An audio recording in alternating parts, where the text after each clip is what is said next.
안녕하세요. 커피 디톡스입니다. 건강지킴이님 안녕하세요. 일단 제가 먼저 준비한 내용은 커피 간장을 이제 처음 접하셨거나 하신 지 3개월 좀 안쪽에 되시는 초보자분들이 자주 하는 질문들을 제가 준비를 했어요. 대체로 이런 내용들을 많이 하시더라고요.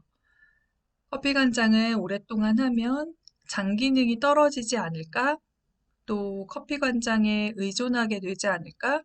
영양 흡수를 방해하지 않을까? 뭐 이런 내용들이거든요.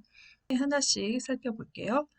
먼저 장 기능이 떨어지지 않을까라고 하는 부분은 우리가 관장이라고 하면 흔히 그 장에 있는 것들을 밖으로 빼는, 인위적으로 빼는 것들을 많이 생각을 하게 되잖아요. 그런데 이 관장이라고 우리나라에서 혼용하는 요 말은 엄밀히 따지면 두 가지로 나눌 수가 있어요. 첫 번째는 우리가 흔히 생각하는 그런 장세척의 의미이고요. 또 하나는 에네마라고 하는 분류가 또 있거든요. 장세척은 말 그대로 클렌징이 목적이에요. 안에 있는 것들을 밖으로 빼내는 게 목적이죠. 에네마라고 하는 거는 똑같이 항문으로 무언가를 주입하는 건데 이 주입하는 어떤 그 성분, 그 양리적인 효과의 작용을 기대하는 게 목적이에요. 그래서 무엇을 넣는지에 따라서 그 작용이 조금씩 다르게 되는 거죠. 이 커피 간장은 커피 에네마라고 부르거든요. 장 세척, 그러니까 장 속에 있는 것을 빼내는 그런 목적이 아니라 관장용 커피 안에 있는 그 커피의 성분의 영향으로 담즙을 활성화하고 그래서 독소를 배출하고 장 연동 운동을 활성화하는 것이 목적이에요. 그렇기 때문에 이 안에 있는 성분들을 넣어서 그 효과를 기대하는 그런 목적이기 때문에 장세척의 의미는 아니거든요.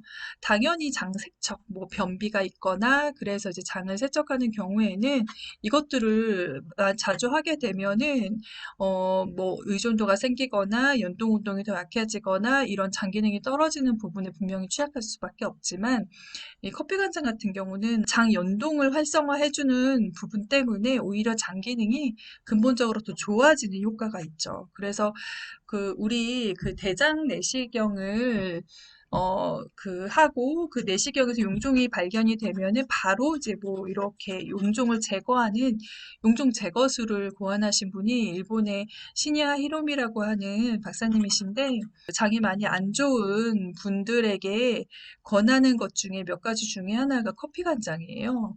만약에 이 커피 간장이 장 기능을 떨어뜨리고 장에 도움이 되지 않는다면은 환자들에게 권할 리가 없겠죠. 네, 그래서 이 장 기능이 떨어지지 않을까라고 하는 이 부분에 대해서는 오히려 커피 간장은 장 연동 운동을 활성화시켜 주기 때문에 안심하셔도 된다라고 말씀드릴 수 있어요.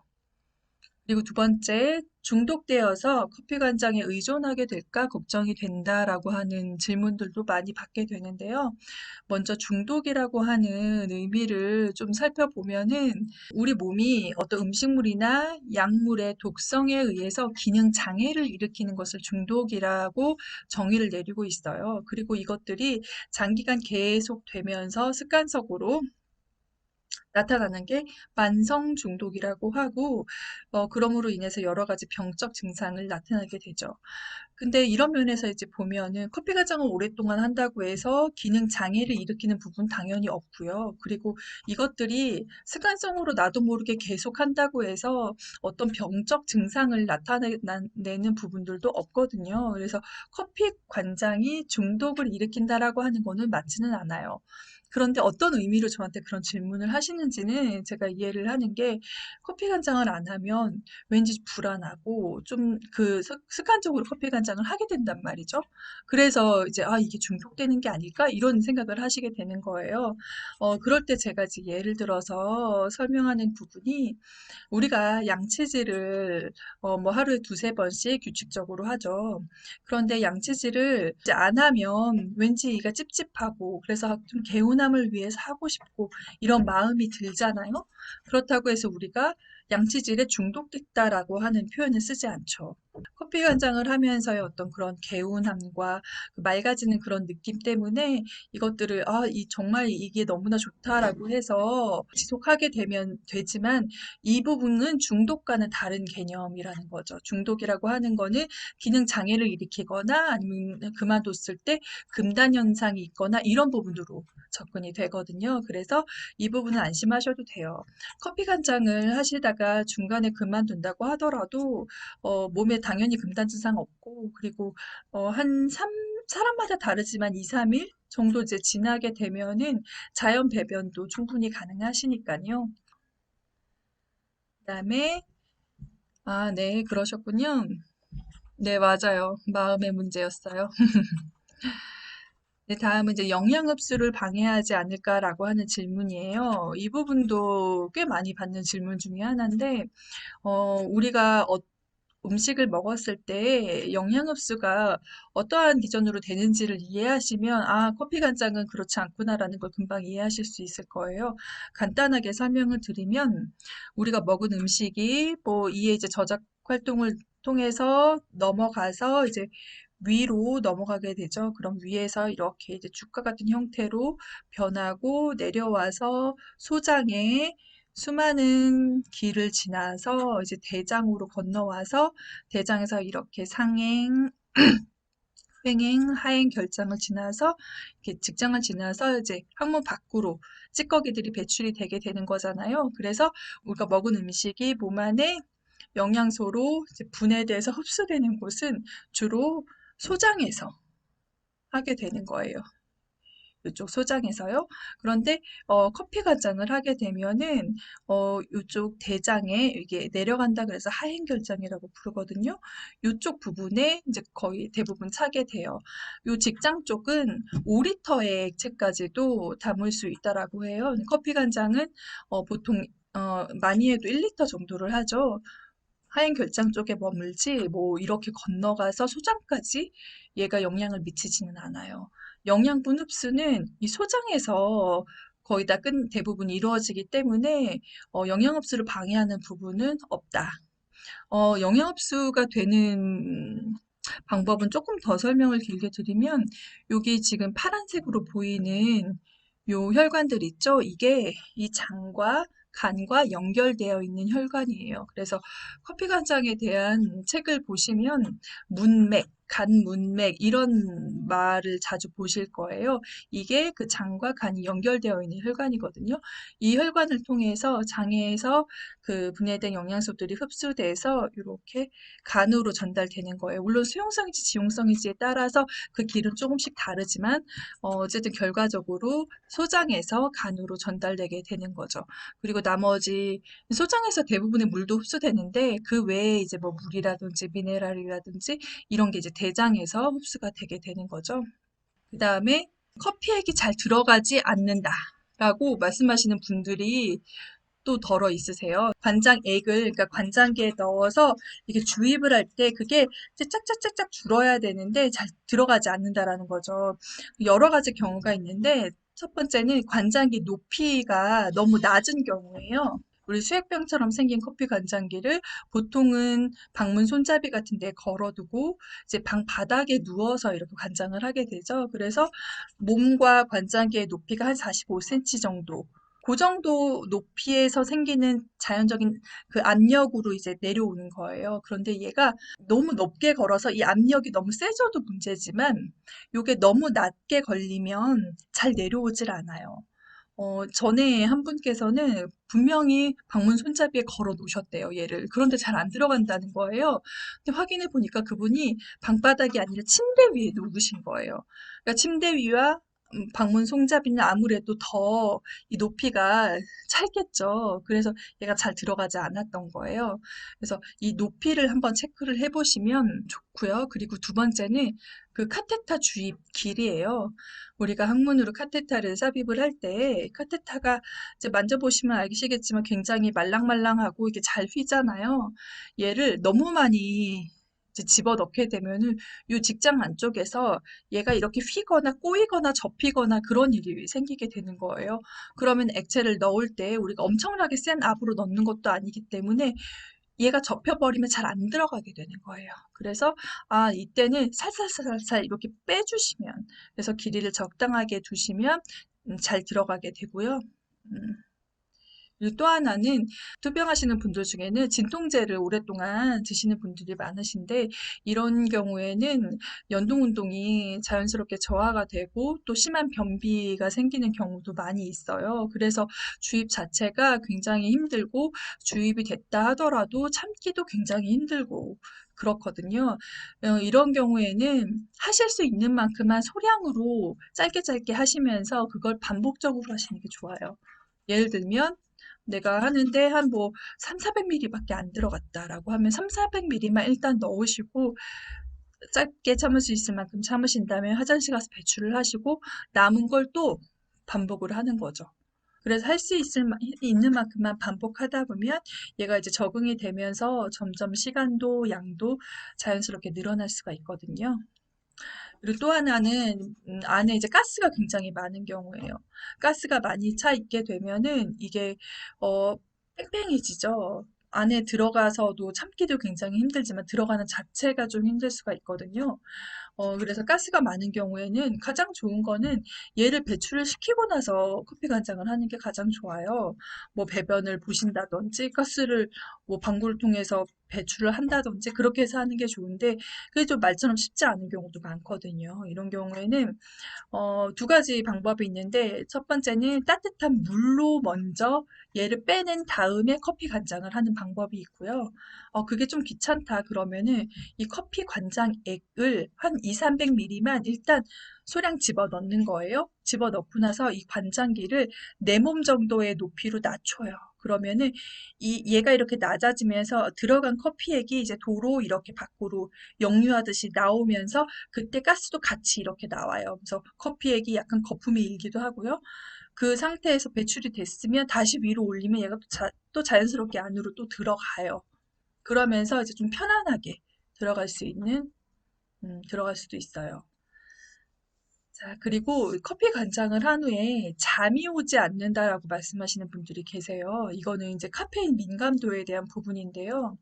물론 유전적인 어떤 영향으로 카페인 민감도가 굉장히 높으신 분들도 있어요. 근데 그렇지 않고 간의 기능이 좀 많이 저하되신 분들 중에는 이 카페인에 대해서 해독해내는 어떤 능력들이 많이 떨어지게 되는 거죠. 그래서 얘가 몸에서 좀 민감하게 반응이 오는 거예요. 그래서 첫 번째는 시간을 늦은 오후 이전에 하셔야 돼요.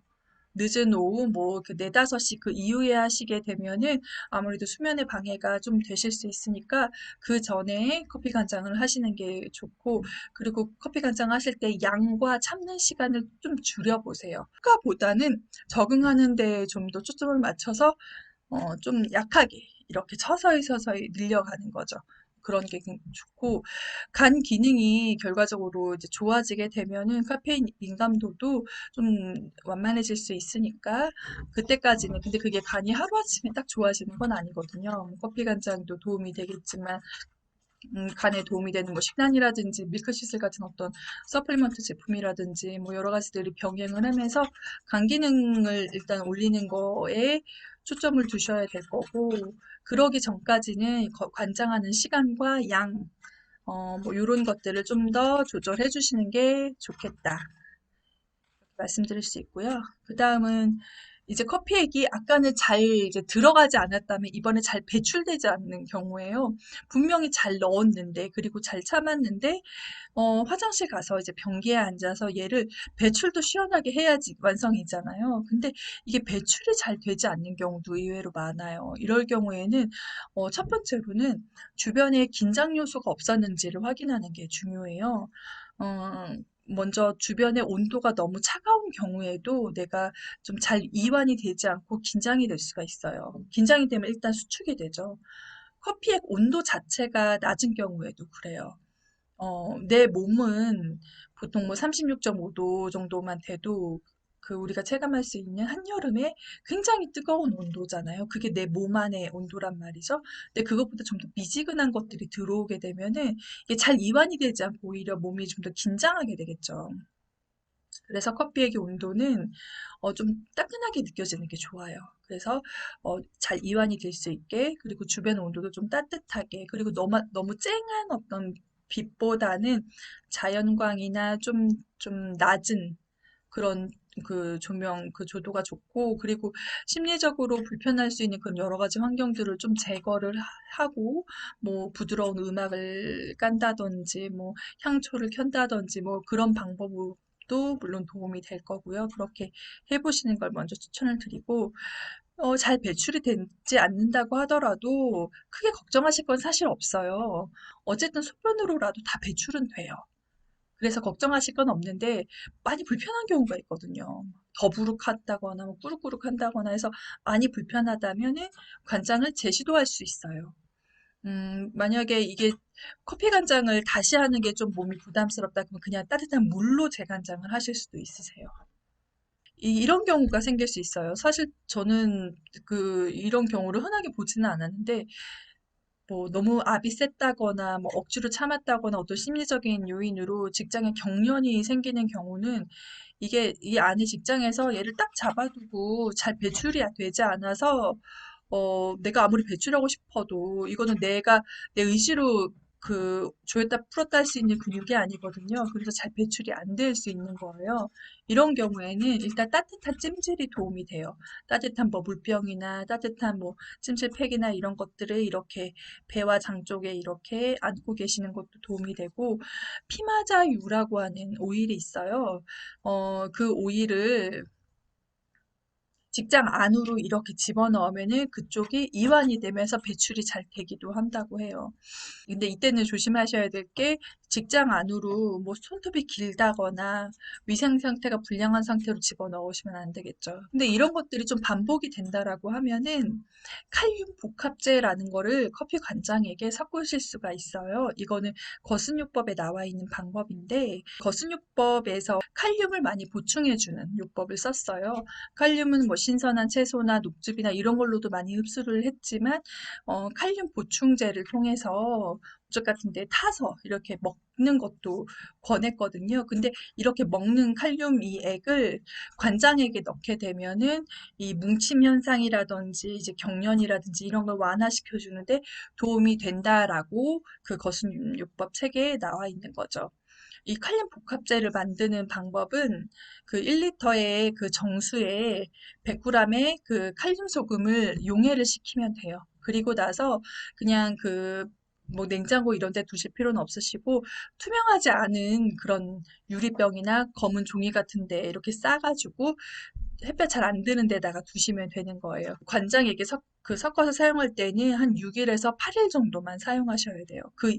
너무 오랫동안 사용하게 되면 오히려 대장 자극을 유발한다라고 하거든요. 그래서 이게 경련으로 너무 많이 힘들다라고 하면은 일시적으로 얘를 해소하기 위해서 잠깐 쓸 수 있다. 이렇게 이해하시면 될 것 같아요. 그래서 만약에 필요하신 분은 이 칼륨 소금을 어디에서 구매할 수 있냐면 인터넷 쇼핑몰 같은 데서 포타슘 컴파운드라고 검색하시면 칼륨 소금 관련된 제품들이 나오거든요. 그리고 또 이제 하루에 여러 번 해도 괜찮을까요? 라는 부분인데요. 네, 물론 괜찮아요. 암투병 하시는 분들은 4시간 간격으로 하루에 막 여러 번, 대여섯 번씩도 하시거든요. 하시려고 하는 목적에 따라서 이 횟수는 좀 달라질 것 같아요. 그냥 일반 건강관리 목적이다라고 하면은 뭐 하루에 한 번도 충분해요. 근데 나는 매일 하기도 좀 벅차다라고 하면은 뭐 일주일에 뭐 2, 3회씩 이렇게 주기적으로 하시는 것도 나쁘지 않죠. 그런데 이제 막스거슨 박사는 어, 독소 중독의 상태다라고 이야기를 했거든요.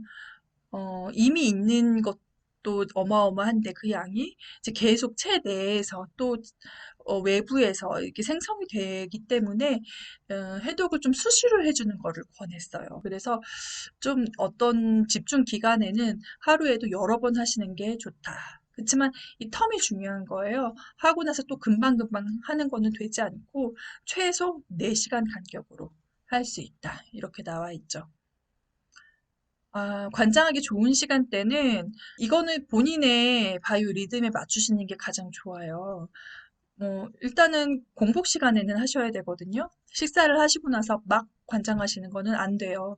우리 몸에 이제 소화를 해야 그 효소가 소화하는 데 가서 이제 많이 쓰여야 하는데 내가 이제 해독을 하게 되면은 소화와 해독 양쪽에서 줄다리기를 시키는 거랑 마찬가지라서 가장 좋은 건 식사를 만약에 하셨다라고 하면 2시간 정도 이후에 뭐 소화 잘 되는 걸 드셨다 그러면 1시간 반 정도나 해서 이후에 하시는 게 좋으시고 뭐 아침에 일어나서 아예 공복인 상태에서 하셔도 돼요. 좀 내가 연동 운동이라든지 소화관에 이런 부분들이 좀 많이 원활하지 않은 편이다라고 하면은 과일 같은 거 한 조각 먼저 드시고 나서 바로 하시는 건 괜찮아요. 이제 그런 걸 드심으로 얘한테 어느 정도 좀 미리 신호를 주는 거죠. 당뇨가 있으신 분들 같은 경우도 자는 동안에 낮아진 혈당을 과일 한 조각 같은 걸로 살짝 올려준 다음에 하시는 게 좀 더 수월하실 거고요. 그래서 공복 시간대면 뭐 아침에 일어나서건 뭐 점심에건 저녁에건 뭐 언제든 상관이 없어요. 그냥 내가 그 시간에 이제 꾸준히 하실 수 있는 시간대로 그리고 마음이 급하지 않게 편안하게 오랫동안 하실 수 있는 시간대로 하시는 게 좋아요. 그리고 또 커피 과장을 하기 전에 가스가 차는 건 이해되는데 하고 나서 가스가 차는 경우도 있어요. 그 나타나는 현상 자체를 보면은 커피 과장이 제대로 역할을 하고 있는 거기 때문에 긍정적이지만 내가 지금 겪는 증상 입장에서 보면 되게 답답한 거예요. 이 커피 간장이라고 하는 건 커피 안에 있는 카페인의 영향으로 우리 몸에 그 담낭에 저장이 되어 있다가 담관으로 배출되는 이 담즙을 활성화시켜서 이 담즙이 독소를 에워싸서 몸 밖으로 배출하게 하는 것들을 활성화시켜주는 그렇게 해서 이제 해독 작용을 하는 건데 간단히 말씀드리면 그렇게 되는 건데 이 담즙이라는 건요 원래가 나왔으면 열이 나왔으면 열이 다 밖으로 나가는 게 아니에요. 나오다가 일부는 몸 안으로 다시 재흡수가 돼요. 그래서 재활용을 계속 한단 말이죠. 일부가 배출되고 또 들어가고 이게 계속 반복이 돼요. 내 몸에 이제 독성이 엄청나게 많은 그래서 독성 담즙이라고 하는 말이 나오는 건데 얘가 몸 안으로 다시 들어가게 되면 간은 당연히 부담스럽죠. 얘가 빨리빨리 나와주고 버려지고 이렇게 돼야 되는데 뭐 조금밖에 배출이 되지 않는다던가 아니면 이게 너무나 이런 작용들이 이게 텀이 빨리빨리 되지 않으면은 부담스러운 거예요. 독소를 계속 내 몸 안에 가지고 있어야 되는 거니까. 그래서 얘를 활성화시켜서 빨리빨리 배출시켜줘서 이런 독성 담즙을 최대한 많이 배출시켜주는 게 가장 중요한데 이렇게 활성화되는 과정에서 내 몸 안에 유익균과 유해균들이 소란스러워지면은 막 가스가 발생하고 좀 더부룩하고 그런 증상이 초기에 나올 수 있거든요. 이거는 시간이 지나면서 장내 밸런스가 좋아지면은 금방 호전이 돼요. 그래서 뭐 유산균이 당연히 도움이 되고요. 그래서 좀 불편하다 하면은 페퍼민트 차나 카모마일 차나 이런 것들이 항상 도움이 돼요. 그래서 그런 것들을 좀 드셔주시는 것도 좋죠. 이제 또 이거 비슷한 담즙 활성화로 생기는 증상인데 위가 쓰린 경험을 하시는 분들도 가끔 계세요. 평소에 이제 위가 좋지 않으셨던 분들이 대부분 그러신데 이렇게 담즙이 활성화되게 되면은 어, 담즙이 역류하는 경우가 있어요. 위로. 이것도 담즙이 활성화돼서 독소가 빨리빨리 배출된다라고 하는 부분에서 보면은 커피 간장이 주는 긍정적인 부분이지만 일단 얘가 역류함으로 인해서 이 속이 불편한 거죠. 위쪽은 위산도 고 강한 어떤 산성인데 그 담즙은 알칼리거든요. 이것도 부딪히니까 불편해지는 거예요. 근데 건강상 사실 큰 문제는 없다라고 하더라고요. 근데 얘를 조금 최소화시킬 수 있는 방법은 있어요. 주입 속도를 천천히, 너무 빨리 하는 경우에 역류가 좀 더 많이 나타난다고 해요. 그래서 커피액을 주입하는 속도를 좀 천천히 하고, 또 심리적으로 불안한 어떤 그 위축되어 있는 상태에서 그런 현상이 많이 일어나기 때문에 좀 더 마음을 편안하게 하고, 또 상체를 너무 방바닥과 붙은 어떤 그런 각도가 아니라 살짝 세워 놓을 수 있는, 그래서 베개나 쿠션 같은 것들을 밑에다 이렇게 지지를 해주는 이런 자세가 좀 더 도움이 되고요. 그리고 평소에 이제 위 관리도 중요해요. 그래서 위를 자극하지 않는 식단으로 드시는 것, 유산균 복용도 도움이 되고요. 이런 경우는 이제 시간이 지나면서 차츰 이제 좋아지는 부분이기 때문에 조금 이제 편안하게 할 수 있는 방법들을 하시되 커피 과정을 꾸준히 하시다 보면 좋아질 수 있다. 이렇게 생각하시면 돼요. 또 심한 설사를 하는 경우도 있죠. 뭐 어떤 이유에서건요. 이런 경우에는 커피 간장보다는 카모마일 간장을 권해드려요.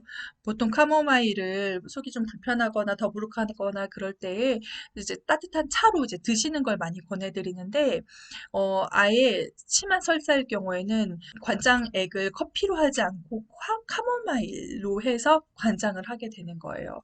카모마일 관장은 이 카모마일 차를 끓이지는 않고 28g 정도 되는 카모마일 꽃잎을 얘도 이제 유기농이어야 하는 거예요.